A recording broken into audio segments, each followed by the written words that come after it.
ಎಲ್ರಿಗೂ ನಮಸ್ತೆ. ನಾನು ನಿಮ್ಮ ಮಹೇಶ್ ಗುರೂಜಿ. ಎಲ್ಲರೂ ಹೇಗಿದ್ದೀರಾ?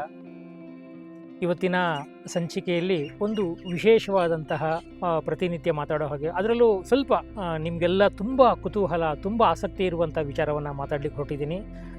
ಆ ವಿಚಾರ ಏನಪ್ಪ ಅಂತಂದರೆ ಚಿನ್ನ, ಅಂದರೆ ಬಂಗಾರ.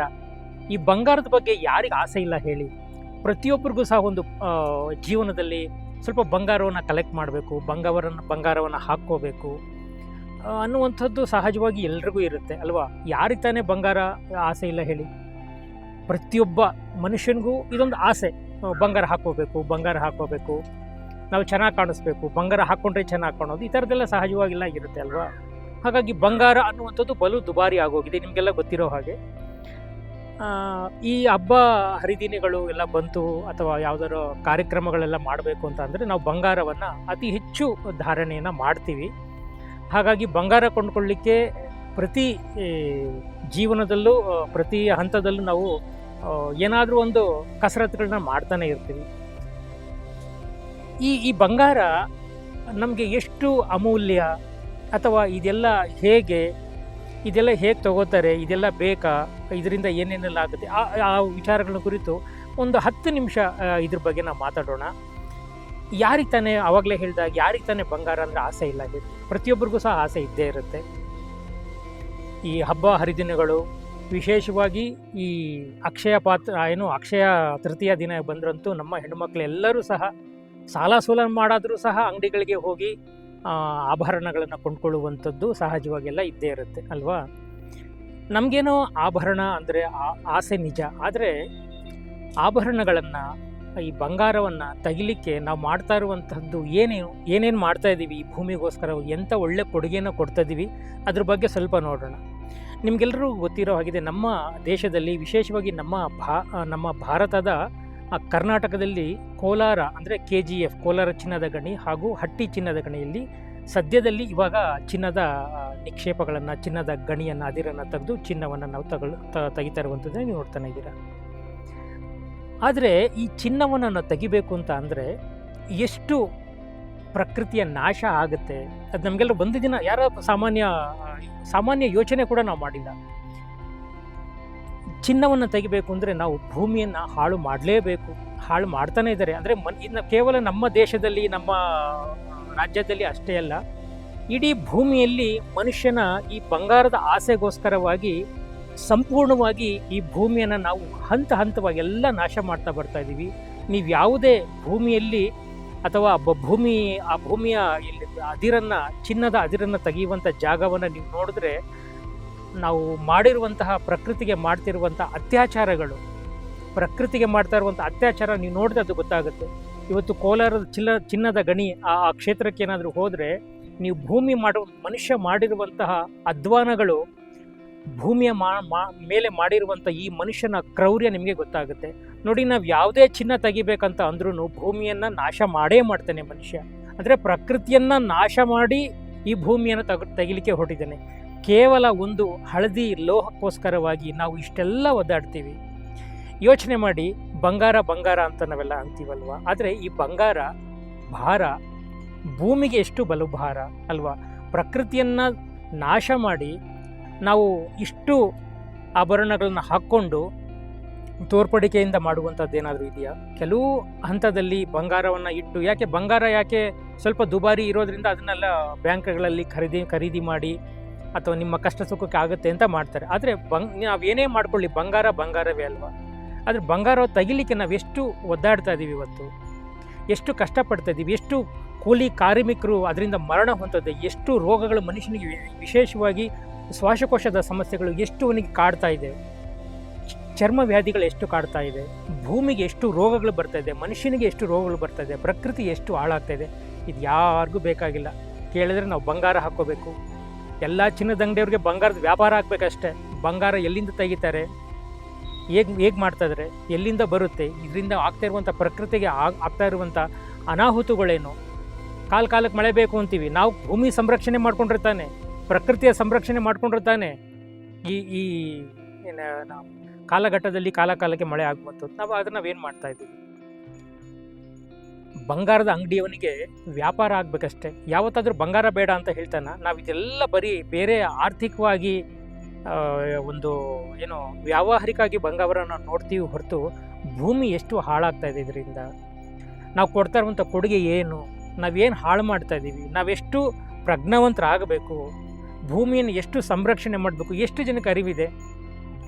ಎಷ್ಟು ಅಡಿ ಆಳದಲ್ಲಿ ನೀವು ನಿಮ್ಗೆ ಗೊತ್ತಿದೆ, ಎಷ್ಟೋ ಕಿಲೋಮೀಟರ್ ಆಳದಲ್ಲಿ ಭೂಮಿಯ ಗರ್ಭಕ್ಕೆ ಹೋಗಿ ಈ ಬಂಗಾರದ ಅದಿರುಗಳನ್ನು ತೆಗಿತಾರೆ. ಅದರ ಖರ್ಚೇ ತುಂಬ ಇರುತ್ತೆ. ಮಾಡ್ತಾ ಇರುವಂಥ ಕ್ರೌರ್ಯ ಎಷ್ಟು?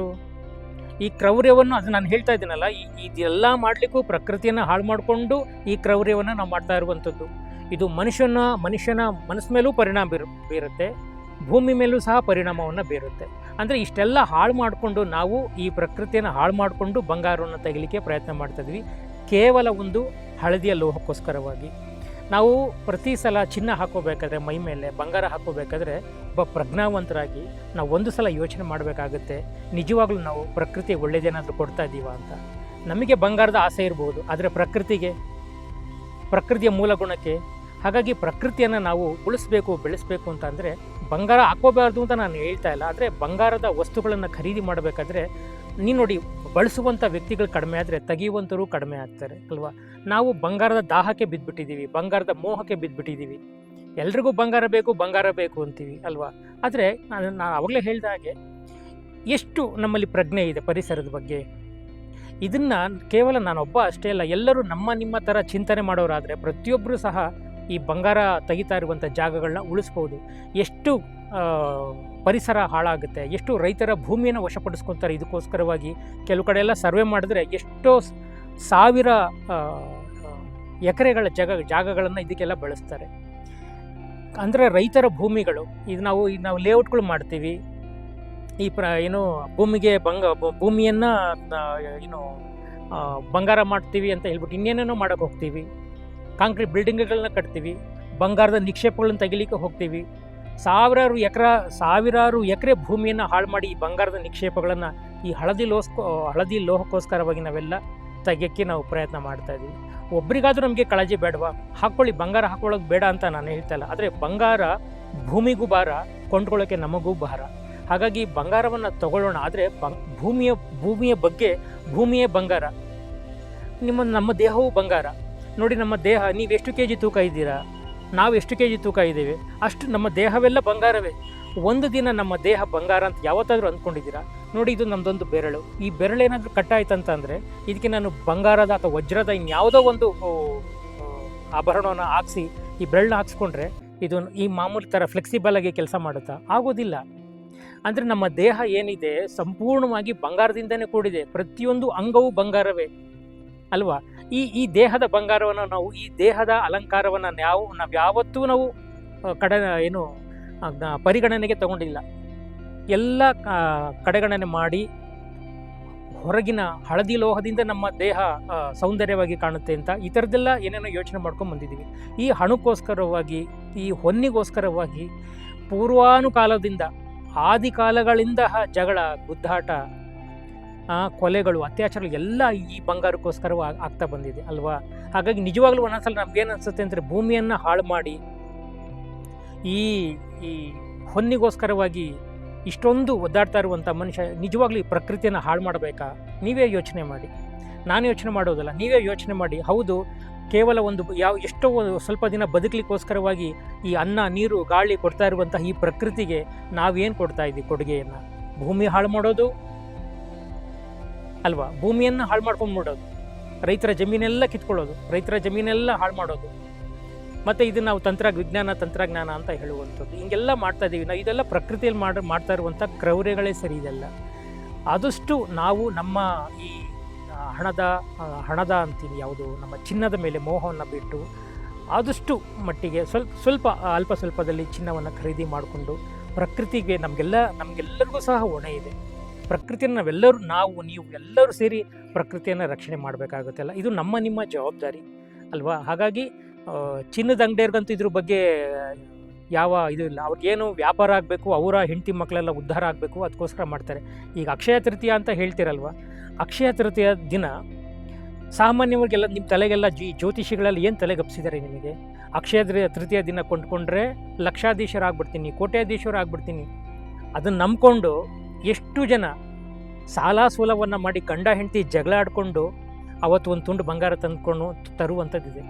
ಬಾಳು ಬಂಗಾರವಾಗಬೇಕು, ಬಂಗಾರ ಆಗಬಾರ್ದು, ಬಾಳು ಬಂಗಾರವಾಗಬೇಕು ಅಂತಾರೆ. ಅದು ಅಕ್ಷಯ, ಅದು ಅಕ್ಷಯ ತೃತೀಯಕ್ಕೆ ಕೊಡುವಂಥ ಗೌರವ.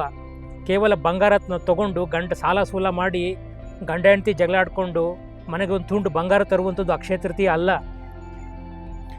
ಅಕ್ಷಯ ತೃತೀಯ ಅಂದರೆ ಇವತ್ತು ಎಲ್ಲಿಗೆ ಬಂದುಬಿಟ್ಟಿದ್ದೀವಿ ಅಂದರೆ, ನಾನು ಅವಾಗಲೇ ಹೇಳಿದ್ನಲ್ಲ, ಸಾಲ ಸೋಲ ಮಾಡಿಕೊಂಡು ಗಂಡ ಹೆಂಡತಿ ಜಗಳ ಆಡ್ಕೊಂಡು ಯಾವನೋ ಒಬ್ಬನ್ನ ಉದ್ಧಾರ ಮಾಡೋಕ್ಕೆ ಅಂಗಡಿಯವನ್ನ ನೀವಲ್ಲ, ಬಂಗಾರವನ್ನು ತಗೊಂಡು ಅಂಗಡಿಯವನ ಗಲ್ಲ ತುಂಬಿತು ಹೊರತು ನಿಮ್ಮ ಮನೆಯ ಬಂಗಾರ ತುಂಬಲಿಲ್ಲ. ನಿಮ್ಮ ಜೋಬ್ ಖಾಲಿ ಆಯಿತು, ಬಂಗಾರದ ಅಂಗಡಿಯವನ ಗಲ್ಲ ತುಂಬುತ್ತೆ. ಇದನ್ನು ನೀವು ಕಂಡ್ಕೋಬೇಕು. ಇದರಿಂದನೇ ರಕ್ಷಣೆ. ಈ ರಕ್ಷಣೆನ ನೀವು ಮಾಡ್ಕೊಂಡು ನಿಮ್ಮನೆ ದುಡ್ಡು ಉಳಿಯುತ್ತೆ. ಇವತ್ತೆಷ್ಟು ಚಿನ್ನಾಭರಣ ಇಟ್ಕೊಂಡಿರುವಂಥ ಮಾಲೀಕರು ಕೋಟ್ಯಾಂತರ ದುಡ್ಡು ಮಾಡ್ತಾನೆ ಇದ್ದಾರೆ. ಅವ್ರಿಗೇನು ಬಂಗಾರ ಖಾಲಿ ಆಗಬೇಕು, ಅವ್ರು ದುಡ್ಡು ಮಾಡಬೇಕು, ಅವ್ರ ಹೆಂಡತಿ ಮಕ್ಕಳು ಶ್ರೀಮಂತರಾಗಬೇಕು. ನೀವು ಬಂಗಾರವನ್ನು ಕೊಂಡ್ಕೊಂಡು ಎಷ್ಟು ಜನ ಶ್ರೀಮಂತರಾಗಿದ್ದೀರಾ? ಆಗಿದ್ರೆ ನೀವೇನಾದರೂ ಶ್ರೀಮಂತರು? ಎಷ್ಟು ಜನ ಆಗಿದ್ರೆ ಹೇಳಿ ನೋಡೋಣ. ಅದೇ ಬಂಗಾರವನ್ನು ಮಾರುವಂಥ ವ್ಯಕ್ತಿಗಳು ಅವ್ರಿಗೆ ಬೇಕಾದಷ್ಟು ಅವ್ರ ಜೀವನಕ್ಕೆ ಏನು ಬೇಕು ಎಲ್ಲ ಸಂಪಾದನೆ ಮಾಡ್ಕೊಂಡಿದ್ದಾರೆ. ಇದೇ ಬಂಗಾರ ನಮಗೆ ಮಾಡ್ತಾ ಇರುವಂಥ ಮೋಸ, ಬಂಗಾರದ ಅಂಗಡಿಯವರು ನಿಮಗೆ ಮಾಡ್ತಾ ಇರುವಂಥ ಮೋಸ. ಹಾಗಾಗಿ ನಾನು ಯಾರನ್ನೂ ಇಲ್ಲಿ ಹೋಗಲಿಕ್ಕೆ ತೆಗಲಿಕ್ಕೆ ನಾನು ಕೂತ್ಕೊಂಡಿಲ್ಲ. ಆದರೆ ಬಂಗಾರದ ಮೋಹವನ್ನು ಆದಷ್ಟು ಕಡಿಮೆ ಮಾಡಿಕೊಳ್ಳೋಣ. ಪ್ರಕೃತಿಗೆ ಆಗ್ತಾ ಇರುವಂಥ ಅನ್ಯಾಯವನ್ನು ಆದಷ್ಟು ಕಡಿಮೆ ಮಾಡೋಣ. ನಾವು ಇವತ್ತು ಕಾಲಕ್ಕೆ ನಾನು ಹೇಳ್ತೀನಿ, ಆವಾಗಲೇ ಹೇಳ್ತೀನಿ ನೋಡಿ, ಇವತ್ತು ಕಾಲಘಟ್ಟದಲ್ಲಿ ಮಳೆ ಇಲ್ಲ, ಬೆಳೆ ಇಲ್ಲ, ತಿನ್ನುವಂಥ ಬೇಳೆಕಾಳುಗಳು ಬಂಗಾರವು. ಯಾಕೆಂದರೆ ಮನುಷ್ಯನ ಕ್ರೌರ್ಯ ಭೂಮಿ ಮೇಲೆ ಅಷ್ಟು ನಡೀತಾ ಇದೆ. ಈ ಕ್ರೌರ್ಯ ಕಡಿಮೆ ಆಗಬೇಕು ಅಂದರೆ ನಾವೇನು ಮಾಡಬೇಕು? ನಾವೆಲ್ಲರೂ ಸಹ ಎಚ್ಚೆತ್ಕೋಬೇಕು, ಭೂಮಿಯನ್ನು ಸಂರಕ್ಷಣೆ ಮಾಡಬೇಕು. ಇದರ ಜೊತೆಗೆ ಗಾಳಿ, ನೀರು, ನಮಗೆ ಭಗವಂತ ನಮಗೇನು ಕೊಟ್ಟಿದ್ದೇನೆ, ಅನ್ನ, ನೀರು, ಗಾಳಿ, ಭೂಮಿ, ಅಗ್ನಿ, ಇವನ್ನೆಲ್ಲ ಸಂರಕ್ಷಣೆ ಮಾಡಿಕೊಂಡು ಬೆಳಿಬೇಕು ಅಂತ ಹೇಳ್ತಾ, ಆದಷ್ಟು ನಾನು ಅದನ್ನು ಆವಾಗಲೇ ಹೇಳಿದ ಹಾಗೆ ಬಂಗಾರನ ತಗೋಬಾರ್ದು ಅಂತ ನಾನು ಹೇಳ್ತಲ್ಲ, ಬಂಗಾರದ ಮೇಲಿನ ಮೋಹವನ್ನು ಕಡಿಮೆ ಮಾಡ್ಕೊಳ್ಳೋಣ. ಎಷ್ಟೋ ಮದುವೆಗಳಲ್ಲಿ ಬಂಗಾರ ಕೊಟ್ಟಿಲ್ಲ, ಒಂದು ತುಂಡು ಬಂಗಾರ ಕೊಟ್ಟಿಲ್ಲ ಅಂತ ಹೇಳಿಬಿಟ್ಟು ಗಂಡು ಹೆಣ್ಣಿನ ಕಡೆಯವರು ಜಗಳ ಆಡಿಕೊಂಡು ಸಂಬಂಧಗಳು ಮುರ್ಕೊಂಡಿದ್ದಿದೆ. ಕೇವಲ ಒಂದು ಸಣ್ಣ ತುಂಡು ಬಂಗಾರಕ್ಕೋಸ್ಕರ. ಇದರ ಉದಾಹರಣೆಗಳನ್ನ ಎಷ್ಟೋ ಬೇಕಾದರೆ ಕೊಡ್ತೀನಿ. ನಾನು ನೋಡಿರೋ ಮಟ್ಟಿಗೆ ಒಂದು ತುಂಡು ಬಂಗಾರಕ್ಕೋಸ್ಕರವಾಗಿ ಒಂದೇ ಒಂದು ಸಣ್ಣ ಒಂದು 5 ಗ್ರಾಮು 4 ಗ್ರಾಮು ಬಂಗಾರಕ್ಕೋಸ್ಕರವಾಗಿ ಜೀವನವನ್ನು ಹಾಳು ಮಾಡಿದಂಥದ್ದು ಇದೇ ಹಳದಿ ಲೋಹವೇ. ಅದು ಹಳದಿ ಲೋಹ ಅನ್ನುವಂಥದ್ದು ಅಮೃತ ಅಂತೂ ನಿಮ್ಮ ಜೀವನದಲ್ಲಿ ಯಾವುದು. ಚಿನ್ನ ಅಂದರೆ ಒಂದು ಲೆಕ್ಕದಲ್ಲಿ ನಿಮ್ಗೆ ಅದು ವಿಷವೇ ಸರಿ. ನಿಮ್ಮ ಜೀವನ ಪೂರ್ತಿ ನಿಮಗೆ ಅದು ಮೋಹವನ್ನು ಕೊಡುತ್ತೆ, ಜೀವನ ಪೂರ್ತಿ ನಿಮ್ಮ ಜೀವನವನ್ನೇ ನಾಶ ಮಾಡುತ್ತೆ. ಅದು ನಿಮಗೆ ಶೋಕಿಗೆ ಇರ್ಬೋದು ಅಥವಾ ಬೇರೆ ಇನ್ಯಾವುದಕ್ಕೋ ಇರ್ಬೋದು. ಚಿನ್ನ ಅನ್ನುವಂಥದ್ದು ಒಂದು ಲೆಕ್ಕದಲ್ಲಿ ನಮಗೆ ವಿಷವೇ. ಮನೇಲಿ ಇಟ್ಕೊಂಡ್ರೂ ವಿಷ, ಆಚೆ ಇಟ್ಕೊಂಡ್ರೂ ವಿಷವೇ. ಹಾಗಾಗಿ ಬಂಗಾರ ತೊಗೋಬಾರ್ದು ಅಂತ ನಾನು ಹೇಳ್ತಾ ಇಲ್ಲ. ಆದಷ್ಟು ಬಂಗಾರವನ್ನು ಕಡಿಮೆ ಬಳಸೋಣ. ಈ ಭೂಮಿಯನ್ನು ರಕ್ಷಣೆ ಮಾಡುವಂತಹ ಜವಾಬ್ದಾರಿ ನಮಗೆ ನಿಮಗೆ ಎಲ್ಲರಿಗೂ ಸಹ ಇದೆ. ಹಾಗಾಗಿ ಈ ಭೂಮಿ ಏನಿದೆ, ಈ ಭೂಮಿಗೆ ರಕ್ಷಣೆ ಮಾಡೋಣ. ಆಮೇಲೆ ಯಾರಾದರೂ ಬಂಗಾರ ಕೊಂಡ್ಕೊಳ್ತೀನಿ, ಅವತ್ತೇ ಅಕ್ಷಯ ತೃತೀಯ ದಿನ ತೊಗೊಂಡ್ರೆ ಹಂಗಾಗ್ಬಿಡ್ತೀನಿ, ಹಿಂಗೆ ಮಾಡ್ತೀನಿ ಯಾರಾದರೆ ಅವ್ರಿಗೆ ನೀವು ಹೇಳಿ ಬಾಯಿ ಮುಚ್ಚಿಸ್ಬೇಕು. ನೀನು ಉದ್ಧಾರ ಆದೇ ಹೊರತು ನಾವು ಉದ್ಧಾರ ಆಗಿಲ್ಲ ಇದರಿಂದ. ಹಾಗಾಗಿ ನಾವು ನಿಮ್ಮ ಅಂಗಡಿಗೆ ಬರೋದಿಲ್ಲ. ಮನೆಯ ಕುಟುಂಬ ಏನಿದೆ ಅದು ಬಂಗಾರವಾಗಬೇಕು. ನಮ್ಮ ಬಾಳು ಬಂಗಾರ ಆಗಬೇಕು ಅನ್ನುವಂಥದ್ದೇ ಇರುವಂಥದ್ದು. ನಾನು ಆವಾಗಲೇ ಹೇಳಿದಾಗೆ ಒಂದು ತುಂಡು ಬಂಗಾರ ಮನೆ ತೊಗೊಂಡ್ರೋದ್ರೆ ನಿಮ್ಮ ಅದೇ ದರಿದ್ರವೇ ಇರುತ್ತೆ. ಇನ್ನೂ ನೀವು ಬಂಗಾರವೇನು ಮನೆಗೆ ತೊಗೊಂಬಂದಿರ್ತೀರ, ಅದನ್ನು ಸಾಲ ಸೂಲಗಳಾಗುತ್ತೆ ಹೊರತು ಉದ್ಧಾರ ಅಂತೂ ಯಾರೂ ಆಗಿಲ್ಲ. ನಾನು ಕಂಡ ಮಟ್ಟಿಗೆ ಅಕ್ಷಯ ತೃತೀಯ ದಿನ ಬಂಗಾರವನ್ನು ತಗೊಂಡು, ಏನೇಳಿ ಅಕ್ಷಯ ತೃತೀಯದ ದಿನ ಬಂಗಾರವನ್ನು ತಗೊಂಡು ಯಾವನು ಕೋಟ್ಯಾಧಿಪತಿ ಆಗಿಲ್ಲ. ಅಂಗಡಿಗಳವರು ಮಾಡ್ತಾ ಇರುವಂಥ ಮೋಹ, ಅಂಗಡಿಗಳವರು ಮಾಡ್ತಾ ಇರುವಂಥ ಮೋಸ ಇದೆಲ್ಲ ನಿಮಗೆ ಕಣ್ಣಿಗೆ ಬಟ್ಟೆಯನ್ನು ಕಟ್ಟಿ ಈ ಅಕ್ಷಯ ತೃತೀಯದ ಹೆಸರಿಟ್ಕೊಂಡು ನೆಪ ಇಟ್ಕೊಂಡು ನಿಮ್ಮನ್ನೆಲ್ಲ ನಿಮ್ಮ ಮನಸ್ಸುಗಳೆಲ್ಲ ಟ್ರಿಗರ್ ಮಾಡಿ ಯಾರೊಬ್ಬ ಜ್ಯೋತಿಷ್ಯ ಮಾತನ್ನು ಕೇಳಿ ಅಕ್ಷಯವನ್ನು ಕೊಂಡ್ಕೋಬೇಡಿ. ಅಕ್ಷಯ ತೃತೀಯ ದಿನ ಬಂಗಾರ ಕೊಟ್ಕೊಂಡ್ರೆ ಬಂಗಾರ ಆಗಲ್ಲ, ಬಾಳು ಬರಿದಾಗುತ್ತೆ ಹೊರತು ಬಂಗಾರವಾಗೋದಿಲ್ಲ. ಅಕ್ಷಯ ಏನಾದರೂ ಬಾಳು ಬಂಗಾರ ಆಗುತ್ತೆ ಅಂದರೆ ಅಂಗಡಿಯವನಿಗೆ ಮಾತ್ರ. ನಿಮ್ಮ ಗಲ್ಲ ಖಾಲಿ, ಅವನ ಗಲ್ಲ ಬರ್ತಿ. ಏನು ನಿಮ್ಮ ಗಲ್ಲ ಖಾಲಿ, ಅವನ ಗಲ್ಲ ಬರ್ತಿ. ಅವನು ದುಡ್ಡು ಮಾಡ್ತಾನೆ, ನೀವು ದುಡ್ಡು ಮಾಡ್ಲಿಕ್ಕಾಗತ್ತಾ? ಇದು ಬೇಡ. ನಾನು ಹೇಳ್ತೇನೆ, ಯಾರನ್ನೋ ಒಬ್ಬ ಉದ್ಧಾರ ಮಾಡೋಕ್ಕೋಸ್ಕರ ಹೋಗಿ ಬಂಗಾರದ ಹೆಸರು ಹೇಳ್ಕೊಂಡು ಸಾಲ ಸೋಲ ಮಾಡಿ ಅದೆಲ್ಲ ಬಂಗಾರವನ್ನು ಕೊಂಡ್ಕೊಂಡು ನಾವು ಪ್ರಕೃತಿಯನ್ನು ನಾಶ ಮಾಡೋದು ಬೇಡ ಅಂತ ಹೇಳ್ತಾ ಇವತ್ತಿನ ಈ ಕಾರ್ಯಕ್ರಮನ ಮುಗಿಸ್ತಾ ಇದ್ದೀನಿ. ಹೌದು, ಕೆಲವು ಜನರಿಗೆಲ್ಲ ಬೇಜಾರಾಗುತ್ತೆ, ಸಹಜ. ಆದರೆ ನಾವು ಒಬ್ಬ ಪ್ರಜ್ಞಾವಂತ ನಾಗರಿಕರಾಗಿ ಭೂಮಿಯ ಮೇಲೆ ನಡೀತಿರುವಂಥ ಕ್ರೌರ್ಯವನ್ನು ನಾವು ಕಡಿಮೆ ಮಾಡಬೇಕು. ಯಾವತ್ತು ಮನುಷ್ಯನಿಗೆ ಬಂಗಾರದ ಮೇಲಿನ, ಚಿನ್ನದ ಮೇಲಿನ ಮೋಹ ಹೋಗುತ್ತೆ, ಅವತ್ತು ಈ ಭೂಮಿಯೂ ಸಹ ರಕ್ಷಣೆ ಆಗುತ್ತೆ, ಈ ಭೂತಾಯು ಸಹ ಸಮೃದ್ಧಿಯಾಗಿರ್ತಾಳೆ, ಅವಳು ತಣ್ಣಗಿರ್ತಾಳೆ. ಯಾಕೆಂದರೆ ಅವಳು ತಣ್ಣಗಿದ್ರೇ ನಾವು. ಅವಳೇ ಸರಿ ಇಲ್ಲ, ಅವಳನ್ನೇ ಪ್ರಕೃತಿಯನ್ನು ಹಾಳು ಮಾಡಿ ನಮ್ಮ ಕೇವಲ ಒಂದು ಆಸೆಗೋಸ್ಕರವಾಗಿ ಬಂಗಾರದ ಅದಿರಿಗೆ ಇವತ್ತೆಲ್ಲ ಮಾಡ್ತಾಯಿಲ್ಲ ಸರ್ಕಾರಗಳು. ಪ್ರಜ್ಞೆ ಇಲ್ಲದೆ ಇರುವಂಥ ಅಧಿಕಾರಿಗಳು, ಪ್ರಜ್ಞೆ ಇಲ್ಲದಂಥ ರಾಜಕೀಯ ವ್ಯಕ್ತಿಗಳು ಎಲ್ಲ ಒಂದು ಒಟ್ಟಿನಲ್ಲಿ ಬಂಗಾರ ತೆಗಿಬೇಕು, ಆಸ್ತಿ ಮಾಡಬೇಕು, ಕೋಟ್ಯಾಂತರ ರೂಪಾಯಿ ದುಡ್ಡು ಮಾಡಬೇಕು. ಪ್ರಕೃತಿ ಹಾಳಾಗಾದ್ರೆ ಇವ್ರಿಗೆಲ್ಲ ಏನು ಅಲ್ವಾ? ಪ್ರಕೃತಿ ಹಾಳಾಗಾದ್ರೆ ಇವ್ರಿಗೆಲ್ಲ ಏನು? ಇವ್ರು ಸಾವಿರಾರು ಕೋಟಿ ಇವ್ರು ಆಸ್ತಿ ಮಾಡ್ಕೊಳ್ತಾನೆ ಇರ್ತಾರೆ. ಮಧ್ಯಮದ ವರ್ಗದ ಜನಗಳನ್ನ, ಬಡ ಜನಗಳನ್ನ ನಾಶ ಮಾಡುವಂಥದ್ದೇ ಅವ್ರ ಗುರಿ ಆಗಿರುತ್ತೆ. ಹಾಗಾಗಿ ಯಾರನ್ನೋ ನಾವು ಇದು ಮಾಡುವಂಥದ್ದಲ್ಲ, ನಾವು ಪ್ರಜ್ಞಾವಂತರಾಗೋಣ. ನಾವು ಪ್ರಜ್ಞಾವಂತರಾಗಿ ಅತಿ ಕಡಿಮೆಯಲ್ಲಿ ಬಂಗಾರವನ್ನು ಖರೀದಿ ಮಾಡ್ಕೊಳ್ಳೋಣ, ಬಂಗಾರದ ಮೋಹವನ್ನು ಆದಷ್ಟು ಕಡಿಮೆ ಮಾಡೋಣ ಅಂತ ಹೇಳ್ತಾ ಇವತ್ತಿನ ಈ ಕಾರ್ಯಕ್ರಮನ ಮುಗಿಸ್ತಾ ಇದ್ದೀನಿ. ಎಲ್ರಿಗೂ ಒಳ್ಳೆಯದಾಗಲಿ. ನಮಸ್ಕಾರ.